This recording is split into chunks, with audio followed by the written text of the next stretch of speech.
Neeta Nagri is brought to you by My Store Hub, her store online.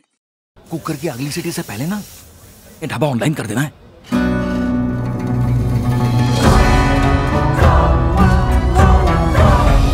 हम हो गए online.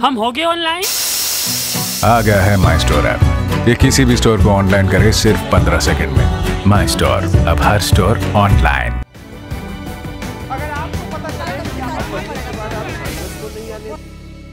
बढ़ते हैं पहली सुर्खी, पहले विषय की तरफ जो जुड़ा है किसानों के आंदोलन और केंद्र सरकार की उनसे बातचीत के इर्द गिर्द। राहुल श्रीवास्तव जी, आप कई दशकों से लुटियंस दिल्ली की पॉलिटिक्स देख रहे हैं। पॉलिटिकल क्राइसिस मैनेजमेंट में एक नया चैप्टर जुड़ रहा है। अब वो कैसा मैनेजमेंट हो रहा है ये आप हमें बताइए, क्योंकि शुरुआत में सरकार इतनी सख्त थी कि किसान संगठन आए तो सेक्रेटरी से मिलने को कह दिया। अब मंत्री पे मंत्री मिल रहे हैं और बैठकों पर बैठकें हो रही हैं। कब ये डेडलॉक खुलेगा, क्या संभावनाएं नजर आ रही हैं आपको? देखिए सौरभ, एक इतिहास रहा है हिंदुस्तान का कि किसान का जाप तो सब करते हैं जी, कि लेकिन अगर देखा जाए असली मायनों में तो आत्मनिर्भर भारत का एकमात्र एग्जाम्पल जिसको अनाथ भारत कहते हैं वो है किसान जी। आज के समय में पेंडेमिक में सारी इंडस्ट्रियां ध्वस्त हो गई, एम्प्लॉयमेंट खराब हो गया, मगर एकमात्र सेक्टर जिसने रोजी रोटी का इंतजाम करता रहा, मुंह पे बिना गमछा बांधे पैर में बिवाई फटी है लेकिन उसने खेत चला के एग्रीकल्चरल ग्रोथ को सबसे अच्छा एक रिकॉर्ड दिया जी। अभी भी इस बार जो क्रॉप आई है वो पिछले साल से ज्यादा ही आई है जी। ऐसे हालात में देखिए, जब ये बिल आया उस समय से शुरू से सिर्फ विरोधी नहीं, आरएसएस के जो एफिलिएट्स हैं बीकेएस और एसजेएम, वो भी कह रहे थे कि इस बिल में सुधार की गुंजाइश काफी है। वो कई चीजें ऐसी बता रहे थे कि सरकार जिनको करे, लेकिन उसके बाद लगातार एक बहुत बड़ा कैंपेन चलाया गया कि ये बिल ऐसा है कि इससे बेहतर आज तक किसान के लिए कुछ हुआ नहीं। और इस बात को लेकर के छोटे विरोध हुए, बड़े विरोध हुए। पंजाब में लगातार चक्का जाम रहा, रेलगाड़ियां नहीं चली, जनजीवन अस्त व्यस्त रहा।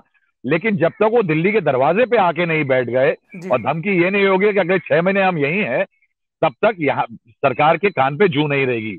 ये 1988 में भी हुआ था, जब महेंद्र सिंह टिकैत, जहां मैं बैठा हूं बोट क्लब पे, एग्जैक्टली इसी इलाके में 5.5 लाख किसानों को लेकर जब आ गए थे, तब जाकर के राजीव गांधी सरकार को लगा कि कोई जरूरत है इस तरह की कि उनकी सुनवाई हो जी। सरकार ने पहले 2 दिन, जो पहला मंगलवार को मीटिंग हुई और एक जो गुरुवार को मीटिंग हुई, उसमें शुरू में सरकार का रवैया ये था कि आप नासमझ हैं, आपको बरगलाया गया है, हम आपको समझाएंगे। किसानों को कहा गया कि आप अपना चार्टर ऑफ डिमांड या ऑब्जेक्शन दीजिए। किसान कल सवेरे जब 12 बजे पहुंचे दोपहर में, तो सेक्रेटरी साहब ने एक लंबी फहरिस्त निकाल दी। एक जो सरकारी प्रेजेंटेशन होता है सौरभ, आप उसके बारे में जानते हैं, और वो प्रेजेंटेशन दे करके बताया कि हमारे एक्सपर्ट से कहते हैं। तो किसानों ने कहा कि साहब ऐसा है कि आपके पास एक्सपर्ट होंगे, हम प्रैक्टिशनिंग एक्सपर्ट हैं। उन्होंने कहा कि हमें खेती के बारे में मत समझाइए, खेती के बारे में हम रोज करते रहे। दोपहर में 2:30-3 बजे एक वक्फा ऐसा आया सौरभ, जिसमें मीटिंग में किसानों ने कहा साहब आप क्लैरिफिकेशन देते रहिए, हमें 3 चीजें चाहिए, बिल वापस करिए, एमएसपी पे कानून में शामिल करिए और हमारा मंडी सिस्टम चलने दीजिए। अगर आप कहें तो हम उठ के चले जाते हैं। 3 में से 2 मंत्री बालकनी में जाते हैं विज्ञान भवन में, और कुछ फोन कॉल होती हैं, और उस फोन कॉल के बाद मंत्री जी वापस आते हैं और फिर कहते हैं कि चलिए अब बातचीत करते हैं। उसके बाद पहली बार इन 6 महीने के अंतराल में सरकार थोड़ा सा पीछे गई। आपको याद होगा कि पहले अमित शाह जो गृह मंत्री, उन्होंने कहा था कि साहब बुरारी जब तक नहीं जाएंगे तब तक बात नहीं करेंगे। वो बुरारी नहीं गए, मगर बातचीत शुरू हो गई।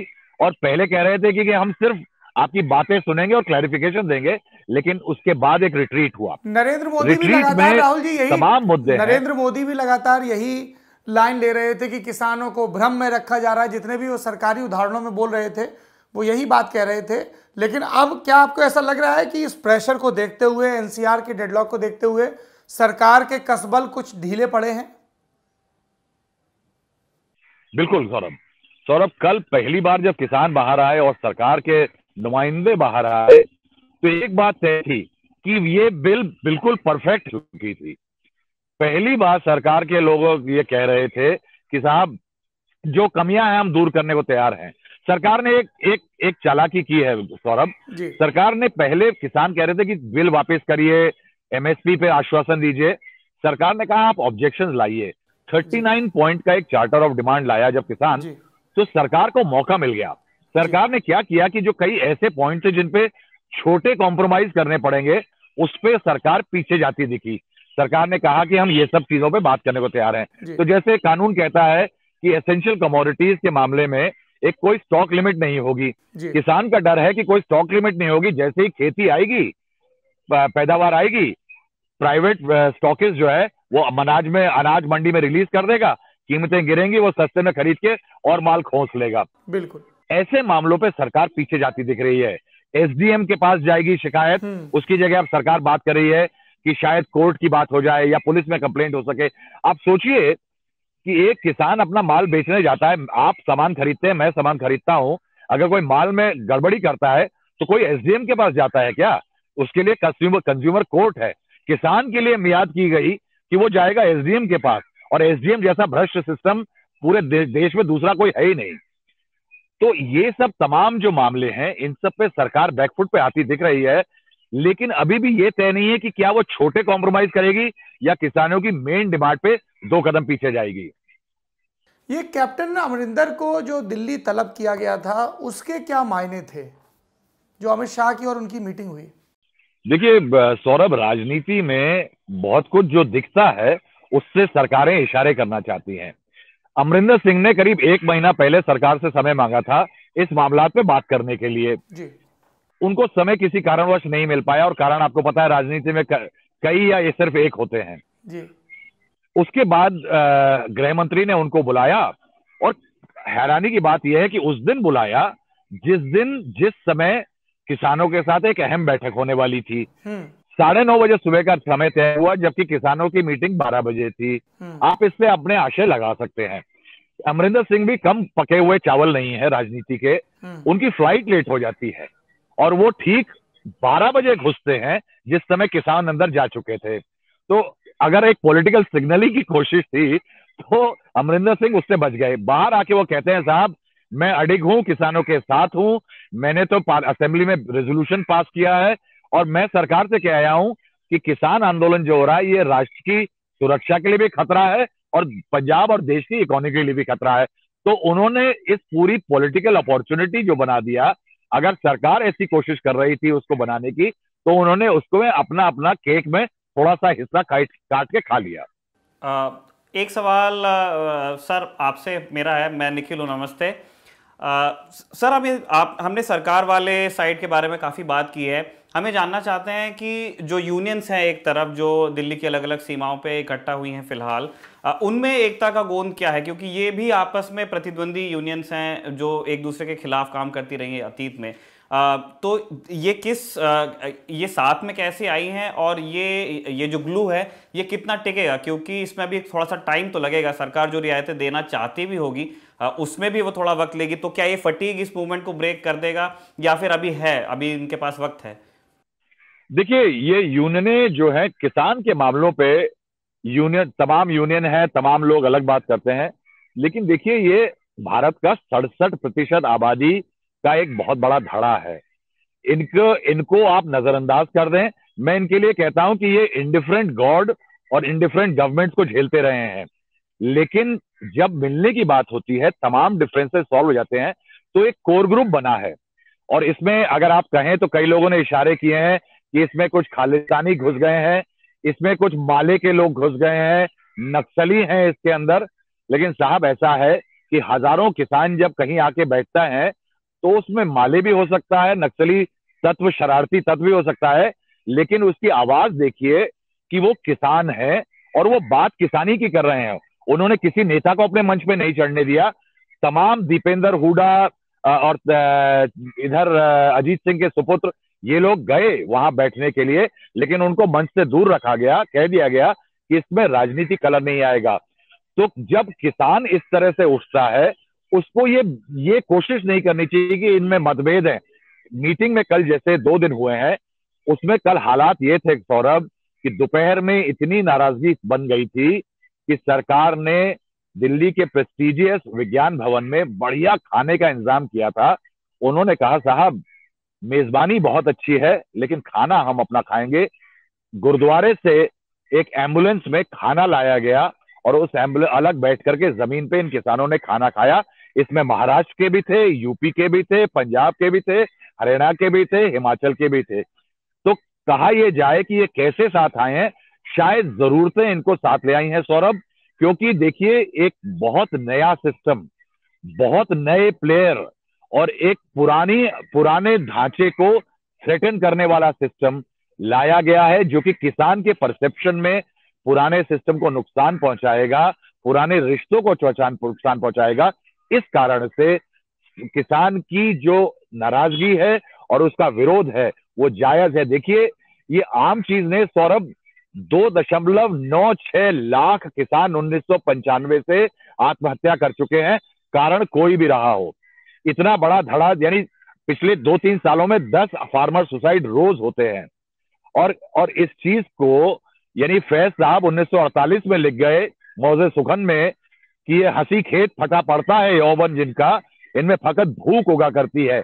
आज भी वो हालात अगर नहीं बदले हैं तो किसान की इस नाराजगी और उसकी कवायद में कहीं ना कहीं एक एकजुटता साफ दिखाई दे रही है। एक और चीज, क्योंकि आप गवर्नमेंट भी जिस तरह से इस मूवमेंट को डील कर रही है, उसमें पिछले दिनों में आपने एक चेंज की तरफ हिंट किया। आप शुरुआत में बता भी रहे थे कि नरेंद्र सिंह तोमर जो कल कह रहे थे उसमें ऐसा लगता है कि अब एक रीथिंक की बात है। मैं उसकी वजह समझना चाहता हूं, क्योंकि जब ये मूवमेंट दिल्ली की सीमाओं पे पहुंचता है तब बहुत दूसरे तरह के बयान आते हैं, अलग अलग लेबल्स लगाने की कोशिश की जाती है मूवमेंट के ऊपर, लेकिन अब वो बात करने की तरफ जाते दिख रहे हैं। जो बैकरूम पॉलिटिक्स है इस मूवमेंट की गवर्नमेंट के साइड से, वहां इसको कौन पॉइंट मैन है, किसके पास ये सारी चीजें जाती हैं, और कौन वो व्यक्ति है जो डिसाइड करता है गवर्नमेंट में कि क्या हमारा अगला स्टेप होना चाहिए। और स्पेशल मेंशन हम चाहते हैं कि हम पीयूष गोयल की भूमिका के बारे में आप जरूर हमें विस्तार से बताएं, क्योंकि वो सारी मीटिंग्स अटेंड करते हैं। एक एंड पे हम देखते हैं अमित शाह को, एक एंड पे नरेंद्र सिंह तोमर, क्योंकि वो कृषि मंत्री हैं, लेकिन सभी बैठकों में पीयूष गोयल भी जाते हैं। मेरे ख्याल से निखिल, पीयूष गोयल को इसलिए भी बुलाया जाता है क्योंकि वो फूड और प्रसंस्करण इंडस्ट्री से जुड़े जो एग्रीकल्चर के और दूसरे डिपार्टमेंट हैं उनसे जुड़े हुए हैं। इस वजह से मुझे भी इनिशियली लग रहा था कि भाई ये वहाँ पे क्या कर रहे हैं। Obviously he is one of the crisis managers. क्या है राहुल जी, मैं इसी में मेरा भी सप्लीमेंट्री सवाल है या इसी को एलैबोरेट कर दूं, ये पॉलिटिकल क्राइसिस की मैनेजमेंट में इनसे गड़बड़ तो हुई है। They always look for good press, optics इनके लिए बड़ा इंपॉर्टेंट है। ऐसे में जब एक फोटो सर्कुलेट होती है जिसमें एक जवान एक किसान को लाठी मार रहा है या हजारों किसान सड़कों पे बैठे हुए हैं, तो सरकार की इमेज के लिए तो एक बड़ा डेंट होता ही है। कहां पर चूक हुई और अब कौन सिपह सालार हैं जो इसको संभाल रहे हैं? देखिए सौरभ, इस सरकार के अंदर एक केंद्रीकरण है, सेंट्रलाइजेशन है। यहाँ पे ज्यादातर जो मुद्दे हैं और ज्यादातर जो बिल हैं या कवायदें हैं सरकार की, उसमें पीएमओ है और उसके हब में प्रधानमंत्री नरेंद्र मोदी हैं। लेकिन तमाम मुद्दों पे क्राइसिस मैनेजमेंट के समय में पीएमओ पीछे रहता है। लेकिन जैसे अमित शाह इस मामले में सामने आए, कई बार देखा गया कि राजनाथ सिंह के को यूज किया गया, तो क्या है कि मौके को देखते हुए लोगों को सामने किया जाता है। ये मामला देखिए जो है, ये एक तरह से इसमें केंद्र का रोल आ जाता है विज़ेवी स्टेट, क्योंकि होम मिनिस्ट्री जो है वो नोडल एजेंसी है स्टेट्स को लेकर के, और केंद्र सरकार की नजर इस बात पे जरूर है, आती है तमाम चीजें जो कि होम मिनिस्ट्री आती हैं कि वहां फार्मर्स का क्या चल रहा है। इसलिए गृह मंत्री जो है वो ऊपर देख रहे हैं। पासवान जी के निधन के बाद जो फूड एंड कंज्यूमर अफेयर्स था वो आ गया पीयूष गोयल साहब के पास, और एमएसपी जैसे सारे मुद्दे उनके जिम्मे आते हैं, इसलिए पीयूष गोयल वहां बैठे हैं। ये दो नरेंद्र सिंह तोमर एग्रीकल्चर मंत्री हैं, तो क्या है जो बैक चैनल्स बातें हैं वो इधर से हो रही हैं। कुछ सरकार के एक्सपर्ट्स हैं जो कि थोड़े लोगों से बात करते हैं। लेकिन सौरभ, इस मामले में जो सबसे बड़ी कमी दिख रही है वो स्टेक होल्डर पार्टिसिपेशन है। देखिए, जो आपने पहले बात कही कि कैसे ये सब इकट्ठे आ गए, बहुत सारी 500 के करीब यूनियन है इस देश में। सरकार की तरफ से कहीं ना कहीं दो चीजें बात साफ दिख रही हैं कि जो कम्युनिकेशन रहा स्टेक होल्डर्स से उसमें कमी रही। दूसरा, जो सरकार का फीडबैक है उसमें एक टॉप ड्रिवन एलिमेंट ज्यादा दिख रहा है कि ऊपर तय कर दिया कि यार ये अच्छा है, ये किसान मान लेंगे, लेकिन ये बॉटम अप होना चाहिए था कि नीचे से जो फीडबैक से बिल बनता उसमें शायद ज्यादा फायदा था, क्योंकि तब जाकर के किसानों के दिलों के और उनके कामकाज के करीब एक बिल बन पाता। शायद ये जो कवायद अभी हो रही है कि लोगों को मेज पे बिठा के बात करी जा रही है, ये अगर 6 महीने पहले हुई होती सौरभ, तो शायद हालात इतने खराब नहीं आते। बिल्कुल, ये तो सरकार इसको भांपने में विफल रही है, और एक जो नरेंद्र मोदी ने अपनी छवि बना ली है अपनी सरकार की, हमने एक बार फैसला ले लिया तो फिर हम उस पर अड़े हैं। इस तरीके से अड़ने से तो लोकतंत्र नहीं चलता। मेरा आखिरी सवाल राहुल श्रीवास्तव जी आपसे ये है कि क्या किसान संगठनों की मांग और सरकार के साथ उनकी बातचीत के क्रम में इस तरह की कोई बात आ रही है कि आप कुछ दिनों का विंटर सेशन बुलाएं जिसमें इन बिलों पर विस्तार से चर्चा हो? दिक्कत ये है, पहले भी हमने देखा है कई महत्वपूर्ण बिलों पर कि डिटेल में चर्चा नहीं होती, एकदम तुरंत फुरत 1 दिन 2 दिन में बातचीत करके, हार्डली एक सरोगेसी जैसे 1-2 बिल हैं जिसमें कुछ रिवीजन होता है और इसको इंक्लूड किया जाता है। उनका रहता है कि भाई तत्परता से किया जाए, कुछ जुमले उछाल दिए जाएं, कुछ सुर्खियां बन जाएं और 1-2 दिन में सब चीज़ें क्लोज हो जाएं। इसमें भी यही हुआ ऑर्डिनेंस में, और उसके बाद जो फौरी तौर पे सेशन हुआ। विंटर सेशन बुलाने और उसमें विस्तार से चर्चा जैसी कोई संभावना है क्या? देखिए सौरभ, जब कल चार्टर ऑफ डिमांड आया था फार्मर्स की तरफ से, उन यूनियन की तरफ से, उनका साफ कहना था कि एक सेशन बुलाइए और इन बिलों को वापस लीजिए या अमेंड करिए। तो विंटर सेशन की बात तो बिल्कुल सामने है। और लेकिन अगर ये क्यों कहा जाए कि सिर्फ किसान मांग रहे हैं, स्वदेशी जागरण मंच ने भी कहा है कि इस बिल में अमेंड की जरूरत है, आप सेशन बुला करके नया बिल ले आइए। भारतीय किसान संघ ने भी यही बात कही है। और सौरभ देखिए, जिद पे अड़ना ये अलग बात है, लेकिन इस सरकार की अगर आप इतिहास में जाइए तो एक लैंड एक्विजिशन नाम का बिल आया था। सरकार ने कहा था बिल बहुत बेहतरीन है, लेकिन जब पूरे देश में विरोध के स्वर उठे तो आज वो बिल कहीं नर्क की गैरत से भी नीचे दबा हुआ पड़ा हुआ है। इसलिए देखिए, ये जो तबका है ना, ये शहरी तबका नहीं है, ये वाटर कैनन और ठंड से नहीं डरता है। ये रात को सर्दी में भी खेत में पानी डाल के पेड़ के नीचे ही सोता है। इसको ठंड और वाटर कैनन का डर नहीं, इसको इन्फेक्शन का डर नहीं, इसको कॉलेरा का डर नहीं। ये वहीं अपना खाना पका के 6 या 1 साल भी बैठ सकता है। ये महेंद्र सिंह टिकैत की पुरानी प्रोटेस्ट ने दिल्ली में दिखा चुके हैं। इसलिए सरकार ये कहे कि हम हठधर्मी में आपको बरगलाएंगे, आपको कंफ्यूज करेंगे, ये बहुत मुश्किल खेल है। सौरभ, इसमें एक अहम पॉइंट मैं कहना चाहूंगा कि ये जो 35-40 यूनियन यहाँ आ रही हैं, इन पे भी बहुत दबाव है। ये किसानों को यहाँ कुछ बता करके लाए हैं, कुछ वायदा करके लाए हैं। अगर ये उससे कुछ में कम करके गए तो उनकी क्रेडिबिलिटी पे बहुत असर पड़ेगा। एक रुलदू सिंह नेता है भारतीय पंजाब किसान यूनियन के, उन्होंने मुझे याद दिलाया था कि साहब, पंजाब में आंदोलन करके संत लोंगोवाल बहुत दूर तक मुहिम ले गए थे। राजीव गांधी के साथ एकॉर्ड साइन हुआ और उसके बाद जब लोगों को लगा कि उनके साथ they have been short change, उनको कम मिला है, तो लोंगोवाल का हश्र देखा गया था। किसान नाराज हैं और वो शायद किसी जो डिमांड है, अगर यूनियन उससे कम लेकर के लौटे तो यूनियन के लिए भी मुश्किल का सबब होगा। जी, शुक्रिया राहुल श्रीवास्तव जी इस पूरी बातचीत से जोड़ने के लिए। Thank you very much. Nikhil, एक जो आप बड़ा इंपॉर्टेंट पॉइंट कह रहे थे जब हम लोग नेता नगरी के शूट की तैयारी कर रहे थे, सोशल मीडिया पर इस तरह के हल्के घटिया रिमार्क्स करना कि ये खालिस्तानी हैं, ये लोग ये नहीं समझ रहे हैं कि पंजाब 80 के दशक में मिड 90s तक किस टर्मोइल से होके गुजरा है और उसका और वो कितना डीपली एंट्रेंच्ड था पंजाब की सोसाइटी में, और वो बहुत कॉम्प्लिकेटेड है। मतलब वो इस कमरे के स्कोप से बाहर चली जाती है बात। उसमें रिलीजन है, उसमें क्लास है, उसमें कास्ट है, और उतनी जटिल चीज़ को किसी तरह मतलब उस एक कहते हैं ना, वो पेंडोरास बॉक्स ओपन होता है, उसको किसी तरह बंद किया गया, उसके ऊपर वजन रख दिया गया। तो अब उन जख्मों को दोबारा कुरेदने में कोई मतलब नहीं है, खासकर जब हमने देख लिया इतने टाइम में कि जिन एलिमेंट्स की तरफ वो इशारा कर भी रहे हैं, खालिस्तानी वगैरह कह रहे हैं।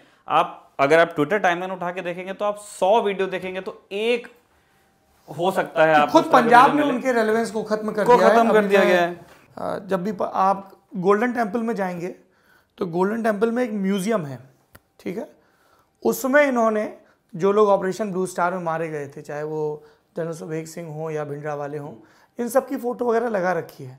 लेकिन आप मेन टेम्पल में जाइए, कहीं नहीं। कनाडा वगैरह में लोग कहते हैं कि वो खालिस्तान झंडे, लेकिन आपको ये समझना होगा, ये यस इट्स अ रियलिटी कि कुछ खालिस्तानी एलिमेंट हैं जो विदेश से ऑपरेट कर रहे हैं, पंजाब में फिर से उभरना चाहते हैं। लेकिन जो मेन स्ट्रीम है, जो बहुसंख्यक चाहे सिख समुदाय के लोग हों या पंजाब के दूसरे लोग हों, उन्होंने उस हिंसा के रास्ते को अलग देश उस सबको सिरे से खारिज कर दिया है। और इतने लोगों की शहादत हुई है, चाहे वो सरदार बेअंत सिंह हो, इतने सिपाही सब उसमें अमन चैन में कायम करने में, इंदिरा गांधी की हत्या हुई। तो एक बड़ा लंबा सबने हिंसा का इतिहास देख लिया और सबको समझ में ये आ चुका है कि ये वो रास्ता नहीं है। और एक ट्वीट ठेल देने के पहले आपको ना, मतलब लोग बिल्कुल पढ़ना नहीं चाहते हैं। आप 2020 को लेकर के कितनी नर्वसनेस पंजाब में पहले से थी। कैप्टन को पिछले 2 साल से वो बयान दे रहे हैं कि भाई ये दिस इज नॉनसेंस। आपको इतने बार क्यों कहना पड़ रहा है? क्यों? क्योंकि आपको पता है कि ये हो सकता है मुझे हैंडल करना पड़े। ये किस्मत की बात है कि अब कोविड आ गया, फार्मर प्रोटेस्ट आ गया, तो ये सारी बातें एक तरह से नेपथ्य में चली जाती हैं। अगर तो फ्रिंज एलिमेंट्स को ऐसे आप करके ना उनको आप मेन स्ट्रीम में ला रहे हैं। रखिए आप। बिल्कुल बिल्कुल, ये एक चीज थी। और दूसरा मतलब मैं एक किसान परिवार से आता हूं और ये कोई पॉलिटिकल स्टेटमेंट नहीं है, लेकिन सरकार की कुछ एक वाजिब चिंताएं भी हैं कि आप दिल्ली एनसीआर को कितने समय तक ब्लॉकेड कर सकते हैं, एक। और दूसरा, बातचीत की मेज़ पे बात हो, आश्वासन दिए जाएं, एक्शन हो और शांति से सब लोग वापस लौटे, है ना। इस प्रोटेस्ट की एक ये खासियत रही है कि उन्होंने अपने टेम्पटेशंस को काबू में रखा है और उपद्रव नहीं हुआ है उतने बड़े स्तर पे। थोड़ा बहुत छिटपुट झड़पें हुई थी जब वो पहले दिन आ रहे थे और हरियाणा बॉर्डर पे, तो ये एक बड़ा ज़रूरी है सरकार के लिए भी और किसान संगठनों के लिए भी, क्योंकि किसी भी किस्म की हिंसा होती है तो ये उनकी क्रेडिबिलिटी, उनकी साख पर सवाल होगा। पूरा देश अगर एक सिंपैथेटिक व्यू रख रहा है तो उसके लिए ज़रूरी है कि आंदोलन अहिंसक बना रहे। लेकिन इसमें एक राइडर ज़रूर जोड़ा जाना चाहिए। हमारे यहाँ ये हमने पिछले 2-3 प्रोटेस्ट में देख लिया है, जैसे ही कोई मूवमेंट खड़ा होता है जिसके निशाने पे दिल्ली होती है, अभी फिलहाल मोदी सरकार ही है, कह लेते हैं मोदी सरकार होती है, तो वहाँ पे हमेशा एक वर्सेस ढूंढ के ये बंधक वाली बातें एकदम से शुरू हो जाती हैं, किसी को पता ही नहीं चलता है प्रोटेस्ट क्या हो रहा है, प्रोटेस्ट कैसे हो रहा है, प्रोटेस्ट में मांग क्या की जा रही है कि जगह पे चले। अभी शाहीन बाग में यही हुआ था, शाहीन बाग को लेकर भी यही था। 2 बार मैं शाहीन बाग 2 बार मैं रिपोर्टिंग के मकसद से गया, 1 बार मैं ऐसे ही गया क्योंकि मेरे बहुत दोस्त वहाँ पे रहते हैं, मैं जामिया से पढ़ाई मैंने की है। वहाँ पे जो दूसरी सड़क थी वो प्रोटेस्टर्स ने ब्लॉक नहीं की थी। जो कालिंदी कुंज का मेन कैरेज वे है सड़क का, वो 6 लेन की सड़क है और 2-2 बॉर्डर, 8 लेन, मतलब 4 गाड़ियां ऐसी 4 गाड़ियां ऐसी चल सकती हैं। एक तरफ बैठे हुए थे वो। दिल्ली पुलिस ने इधर से बंद किया था, यूपी पुलिस ने इधर से बंद किया था और फिर बाद में जाके फिर उनके आर्ट इंस्टॉलेशंस लगते हैं। उसके बाद कुछ लीडर्स आकर के ये कहना चालू कर देते हैं कि आपने कालिंदी कुंज वालों के बच्चे आप स्कूल नहीं जाने दे रहे हो, नोएडा में उनके स्कूल हैं। तो ये बात बिल्कुल इनकन्वीनियंस एक ऐसी चीज है जो बिल्कुल अप्रिशिएट की जानी चाहिए कि हाँ ठीक है, किसी को तकलीफ हो रही, नहीं होनी चाहिए। लेकिन जैसे ही बात वो उस सारे दिशा में चली जाती है कि बंधक बना लिया और ऐसा कर दिया और वैसा कर दिया, वो शहरी मिडिल क्लास वर्सेस किसान वाला नैरेटिव बिल्ड होने लगता है। हर जगह ये दिल्ली बंधक ही बन रही है। मैं अभी जब से ये 2 टेन्योर हम देख रहे हैं, ये लेदे के बंधक ही बन जाते हैं। अरे क्यों बंधक बन जा रहे हो भाई? आप एक सड़क बंद होने से कोई बंधक नहीं। और इसका एक काउंटर आर्ग्यूमेंट ये भी है कि नहीं, आप जो एक सड़क कह रहे हैं, सड़कें तो कई महत्वपूर्ण बंद हैं। आप देखिए, पहले फ्रेट कॉरिडोर बंद कर दिया सरकार ने कि किसान पटरी पे बैठे हुए हैं, है ना, ग्रेन शॉर्टेज वो सब हुआ। अब आप देखिए कि ये बॉर्डर की सड़कें एक एक करके ब्लॉक होती जा रही। मेरठ दिल्ली जो एक्सप्रेस वे वो बंद नहीं था, कल से वहाँ पे भी दिक्कत होने लगी है। दूसरी चीज़ मैं ये कह रहा हूँ कि कभी भी किसी भी आंदोलन में जो एक बड़ा डर होता है वो ये होता है, और सरकार तो खैर उसको अपने पॉलिटिकल नैरेटिव के हिसाब से इस्तेमाल करती है, कि कई ऐसे एलिमेंट्स होते हैं वो लुक फॉरवर्ड, है ना, कि इस तरह का कुछ और वो उसमें अपने हिस्से करें। हालांकि मुझे जो रिपोर्टर वहाँ पे गए हैं, रजत वगैरह, उन्होंने कहा कि किसान बड़े सजग हैं, बड़े कि सजग कोई भी ऐसे जो बदमाश एलिमेंट हैं वो आके उनके बीच हुड़दंग ना करें। इन 2 चीज़ों में भी ये है कि सौरभ, अब जो फ्रेट कॉरिडोर वाली बात बता रहे हैं उसको मैं वेपनाइजेशन ऑफ एजेंसी की तरह नज़र से देखता हूँ। आप ये देखिए, और ये कोई मेरा पर्सनल ओपिनियन भी नहीं है, ये एक बड़ी शिकायत है कि जितनी एजेंसी सेंटर के पास हैं वो वेपनाइज्ड है। उनका इस्तेमाल, मतलब जैसे ट्रेन का इस्तेमाल चलने के लिए होता है, उसका इस्तेमाल हथियार की तरह भी हो, मतलब करने, एक पॉलिटिकल टूल के तौर पे। और पंजाब के साथ एग्जैक्टली यही हुआ है। जब आप रेलवे बोर्ड के चेयरमैन का वो बयान सुनिए कि आपकी मर्जी से नहीं चलेगा। आपने आखिरी रेलवे बोर्ड के कौन से चेयरमैन के बयान से फ्रंट पेज पे छपा होगा, कभी याद ही नहीं है हमें। तो ये आप ये कह लीजिए कि फैक्ट्स को उस तरह से प्रेजेंट अगर आप करेंगे तो आपको यही दिखेगा कि इनकन्वीनियंस हो रही है। ट्रैक से वो बहुत पहले उठने को तैयार थे, आप अगर मालगाड़ी छोड़ देते थे, आपने नहीं छोड़ी। दूसरी बात रही इन रास्तों को ब्लॉक करने की, वो वैसे भी वहां नहीं रहना चाहते थे, वो जंतर मंतर पे या वो आप जहां पे अभी श्रीवास्तव साहब बैठे थे वो वहां जाना चाहते थे, आप अंदर आने देते, रास्ता ब्लॉक ही नहीं होता। तो जाम लगा के और फिर इल्जाम लगाना कि जाम लगा दिया, सड़क खोद के और फिर इल्जाम लगा दिया कि दिल्ली को घेर लिया, ये मतलब इस डायकोटोमी में सरकार को पढ़ना नहीं चाहिए, उस भ्रम में रहना नहीं चाहिए कि किसी को दिख नहीं रहा है। और एक चीज़ और भी है जिसमें हम मीडिया वाले भी शामिल हैं कि जब तक दिल्ली के दरवाजे पर दस्तक नहीं होती है तब तक कान बहरे बने रहते हैं।